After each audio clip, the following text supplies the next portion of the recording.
rated M for mature. Like most mob stories, it's a rags to riches story. Here's where you are, here's where you want to be, and here's what you have to do to get there. When the player first picks up the controller, they're fully immersed, and that's really something we've spent a lot of time doing. Our technology is a big sort of driver of this, you know, allowing players to feel like they're sort of taking part in a movie experience.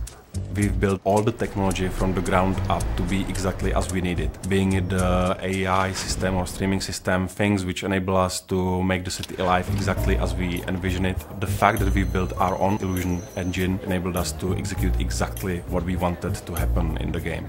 Všechno musí fungovat dohromady, to znamená... Using the illusion engine, we were able to create a real living city. This is not a sci-fi game, so players know how everyday objects should react. It was much more demanding to get these things right so that players believe and trust in the game world. The non-playable characters go a long way to making Empire Bay feel believable. We have a very elaborate system that allows them to behave normally in the city. For example, waiting at traffic signals before crossing the road. It shows that our game is not only good fun, but also that there is attention to detail. Every bullet you shoot, it has some impact. It can destroy a piece of the environment, it can injure the characters. The physics engine has a big part to play in this. Whenever a player destroys an object, it can cause a chain reaction of destruction. For example, shooting the gas tank of a car can cause it to explode, killing the enemies around it. Because of the sheer number of destructive possibilities, we needed the lighting to be dynamic. Our illusion engine is perfect for this. It can display lots of different light, cast realistic shadows, and it reacts to the real-time events happening around the player. Podstatná část Mafie jsou... In order to link this world with the gameplay and the great story, we needed to create cutscenes that were like short films. It's a very important thing for Mafia, the fact that the game looks like a movie.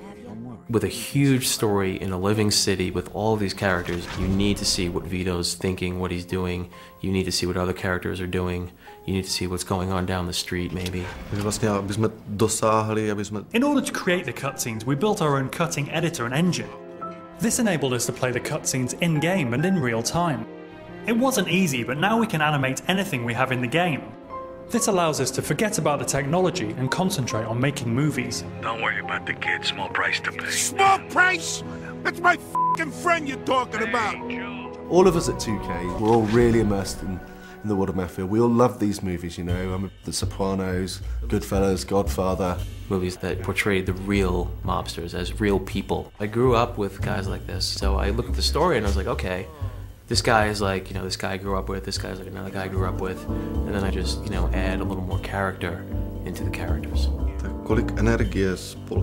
We spent a big part of our lives on this game, but I very much believe it made a difference, and people will feel the love that we put in. While there was a big focus on story and the cutscenes and the dialogue and the characters, we never forgot that this, first and foremost, is a game gamers want to play.